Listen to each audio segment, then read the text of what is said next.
Hello everyone, मैं हूं Kashika Khatri from IIT Indore और आज की इस वीडियो में हम बात करने वाले हैं ऐसी 10 मिस्टेक्स के बारे में जो आपको अपने आईआईटी जैम प्रिपरेशन के टाइम पर नहीं करनी है। So let's get started. First, cover the high weightage topics first. जब आप अपनी प्रिपरेशन को स्टार्ट करते हैं तो आपके पास बहुत सारा वक्त होता है, तो शुरुआत में ही उन टॉपिक्स पर ध्यान दीजिए जिनको करने में आपको बहुत दिन लगेंगे, फॉर एग्जांपल 20 दिन या 1 महीना, और उन टॉपिक से क्वेश्चंस आने ही आने हैं, तो क्यों ना उनको हम पहले ही ख़त्म कर लें।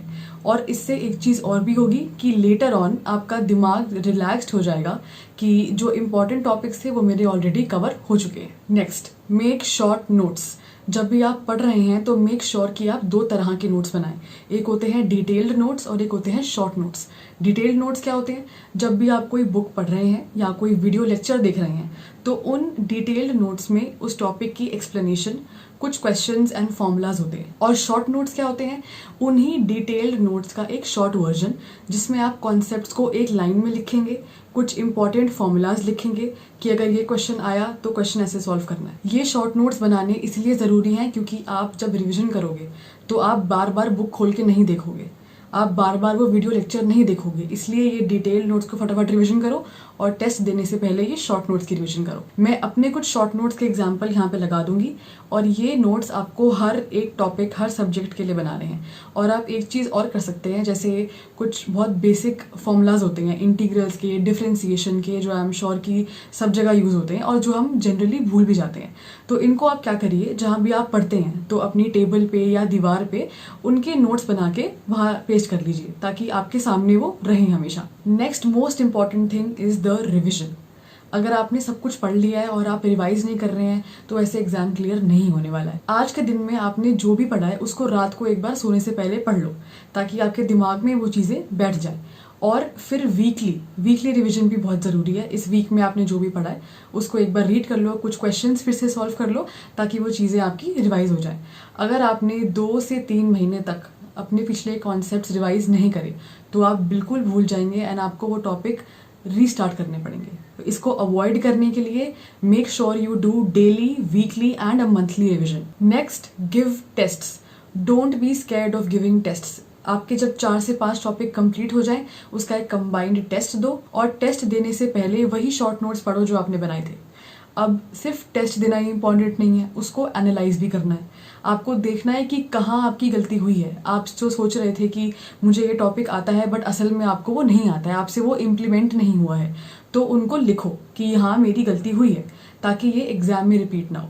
प्लस जो गलती सब लोग करते हैं ऑलमोस्ट, कि टेस्ट में अपनी रैंक से डिमोटिवेट हो जाते हैं, ऐसा बिल्कुल भी नहीं करना है।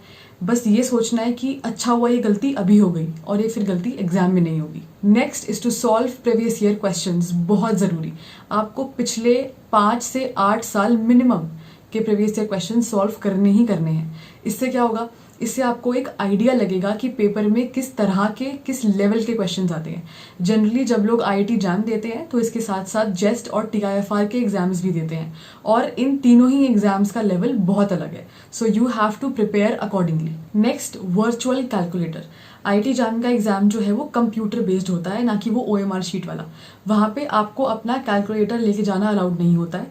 वहाँ पे आपको स्क्रीन पे कोने में एक वर्चुअल कैलकुलेटर दिखता है जो कुछ ऐसा होता है। ये जो कैलकुलेटर है ये आपके नॉर्मल कैलकुलेटर से अलग तरीके से काम करता है। तो इसके लिए आप क्या करो कि एक ऐप आता है गेट वर्चुअल कैलकुलेटर, इसको आप अपने फ़ोन में इंस्टॉल कर लो और जब भी आप डेली प्रैक्टिस करो या जब भी टेस्ट दो इसी कैलकुलेटर को यूज़ करो ताकि आपकी एक हैबिट बन जाए और वहाँ एग्जाम में आप इस चीज़ से परेशान ना हो।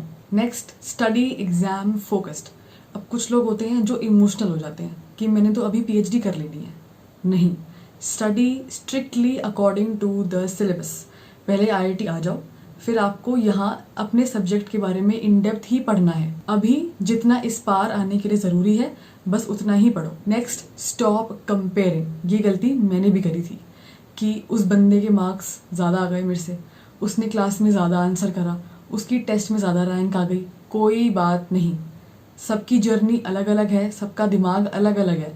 हो सकता है कि वो फिर से प्रिपेयर कर रहा हो सकता है कि उसके पहले से बेसिक्स बहुत क्लियर हो। आपको बस अपने काम पे ध्यान देना है और जब भी ऐसा कंपैरिजन वाला स्टेट आपके दिमाग में आए अपने आप से एक सवाल पूछना है कि क्या मैं अपना बेस्ट दे रहा हूँ कि नहीं। अगर आप अपना बेस्ट दे रहे हो, it's fine, move ahead. Next, cover maximum syllabus. Maximum topics complete करने की कोशिश करो। ऐसा हो सकता है कि आपने जो टॉपिक पढ़ा हो उससे डिफिकल्ट क्वेश्चन आ जाए, और जो आपने टॉपिक छोड़ दिया हो उससे बहुत इजी क्वेश्चन आ जाए, जिससे मार्क्स गेन करने बहुत इजी हो।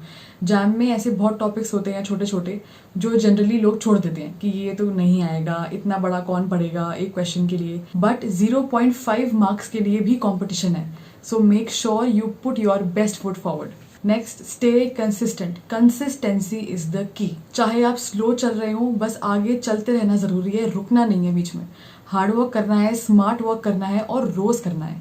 दिन के मिनिमम 6 घंटे आप जरूर निकालो कि इस टाइम में मुझे सिर्फ पढ़ना है। अगर आपको भीड़ से अलग निकल के आना है तो उस लेवल की मेहनत करनी बहुत जरूरी है और रोज करनी है। तो आज के लिए बस इतना ही, मेहनत करते रहिए।